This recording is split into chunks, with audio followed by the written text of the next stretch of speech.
Hello friends, welcome to maths but doctor Sonen Gupta online maths class. Dear friends, आप लोग की बार बार demand आ रही है सर अभी हमारा रिसेंटली M2 का पेपर हुआ है जिसके हमें आंसर्स चेक करने हैं। तो डियर फ्रेंड्स, मैंने आपकी डिमांड कंप्लीट करने की कोशिश की है। आज से हम यहाँ पर आपको क्वेश्चन नंबर 2 का सोल्यूशन बता रहे हैं, क्योंकि ऑलरेडी मैं आपको क्वेश्चन नंबर 1 का सोल्यूशन बता चुका हूँ, जो आपने लेक्चर के डिस्क्रिप्शन बॉक्स में भी देखा होगा। आज हम बात करें क्वेश्चन नंबर 2 के बारे में और देखेंगे कि क्वेश्चन हमारा किस प्रकार से सॉल्व किया जाता है और इस क्वेश्चन में क्या क्या है। तो डियर फ्रेंड्स, अगर आप मेरे चैनल में पहली बार आए हुए हैं, चैनल को भी तो आपने सब्सक्राइब करने में कंजूसी कर रहे हैं, तो भाई चैनल को सब्सक्राइब कर लीजिएगा और बेल आइकन को प्रेस करना बिल्कुल भी मत भूलिएगा, क्योंकि अगर आप बेल आइकन प्रेस नहीं करेंगे तो आपको फर्दर नोटिफिकेशन नहीं मिलेगा। आपको भी M2 के साथ साथ आपको M3 और M4 भी पढ़ना है, तो उसके लिए अगर आप मेरे लेक्चर को अगर आप देखना चाहते हैं तो आप चैनल को सब्सक्राइब करना बिल्कुल ही मत भूलिएगा और वीडियो को लाइक करना बिल्कुल भी नहीं भूलना। तो आइए स्टार्ट करें। तो अगर आप देखेंगे कि हमारे पास क्वेश्चन नंबर 2 जो हमारे पास पूछा गया है, वो हमारा क्वेश्चन नंबर 2 पूछा गया है कि solve d2 - 6d + 13y = 8e⁻³ sin 2x। और इसी का सेकंड पार्ट हमारे पास पूछा गया है d/dx x⁴n jn x = x⁴n jn - 1। ये दोनों ही क्वेश्चन जो है आपका यूनिट नंबर ये वाला क्वेश्चन जो है यूनिट नंबर 1 से आया हुआ है, ये वाला क्वेश्चन जो है यूनिट नंबर 2 से आया हुआ है। तो यूनिट नंबर, जैसे कि मैंने आपको पेपर का एनालिसिस बताया था कि भाई यूनिट नंबर 1 जो होती है वो 21 मार्क्स की आती है, वो बिल्कुल सही ऐसा का वैसे ही आपका आया हुआ है कि यूनिट नंबर 1 जो है आपके 21 मार्क्स की यहाँ पर पूछी गई है। ठीक है, ज्यादा समय नहीं लेते हैं, बस आपका स्टार्ट करते हैं सोल्यूशन। तो सोल्यूशन क्या है हमारे पास दोनों क्वेश्चन को देखिए।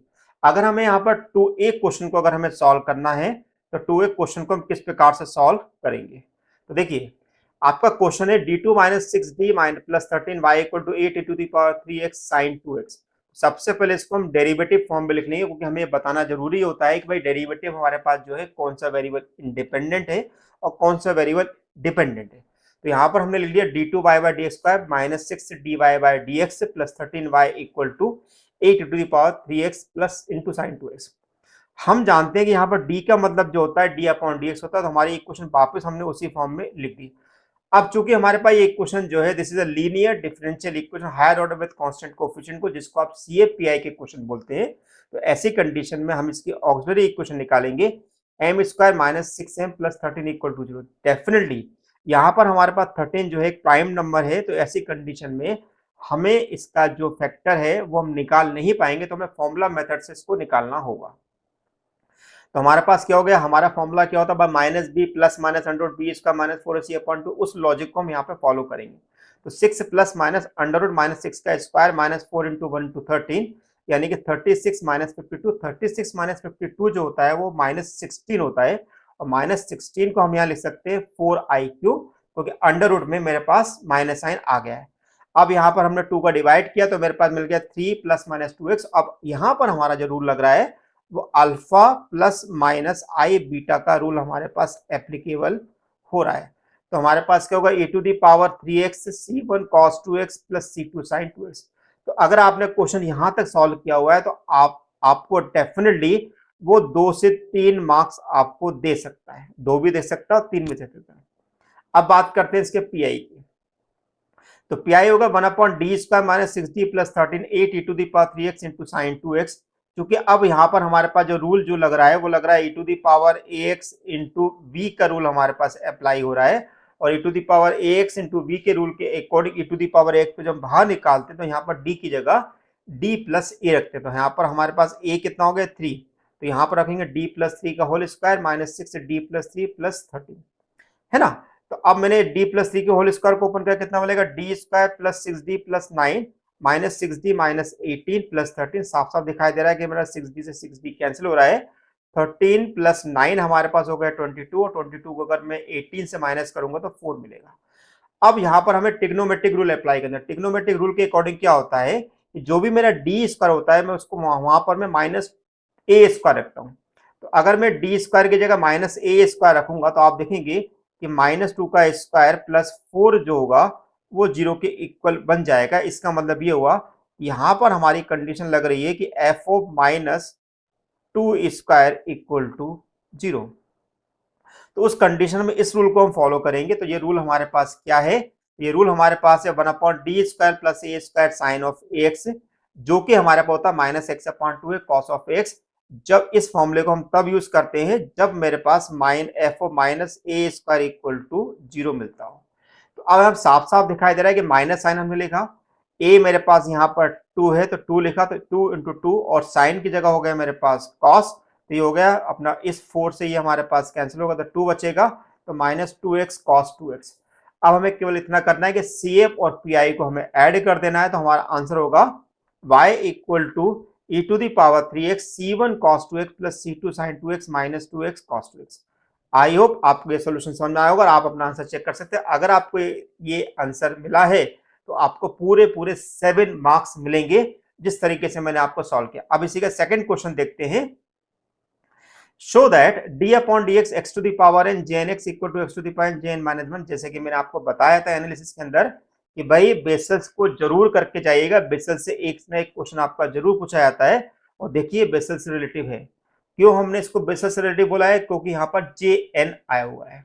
ठीक है, अब ये जो हमारे पास jn आया हुआ है ये हमारा कहलाता है बेसल्स फर्स्ट काइंड फंक्शन। अब आपको यहाँ पर लाना है क्या, इसमें बोला हुआ कि अगर हमारे पास फर्स्ट काइंड फंक्शन अगर x to the power n का मल्टीप्लाई करेंगे तो आपका jn माइनस 1 मिलना चाहिए।